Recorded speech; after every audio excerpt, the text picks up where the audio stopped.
नमस्कार मित्रांनो, तुमचं सगळ्यांचं स्वागत आहे एका नवीन ब्लॉगमध्ये. मी तर रेडी झालो आहे, पूर्ण परफ्यूम मारून एकदम टकाटक.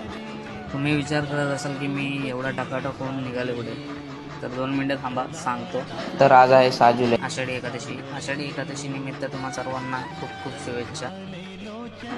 तर हा आहे ऋषी, हसतोय बघा कशी व्हिडिओ काढतोय म्हणून. आणि हा आहे अथर्व. चल उठ. तर आमचा अथर्व बघा हिच्या डोळ्यात बघून येळ्यात हलता. कसं वाटतंय हा? ज्या वयात जग क्लब आणि पबमध्ये जात आहे, त्या वयात मी माझ्या मित्रांसोबत भक्तीचा मार्ग स्वीकारत आहे. तर डॉगेश भाई बघा कसे आरामात झोपलेत आणि गर्दी तर बघू शकता खूप आहे. आज पंढरपुरात जाणं हे तर आमच्या नशिबात नव्हतं, पण हा विठ्ठलाच्या चरणी माता हे तर आमच्या नशिबात होतं बरं का. इथे सर्व भजन मंडळी बसलेत, भजन करतात. खूप मस्त वाटलं आणि मनाला खूप शांती भेटली. त्यानंतर भजन ऐकत दर्शन केले. दर्शन घेऊन बसलो भजन करायला. आणि तुम्ही भजन तर ऐकूच शकता.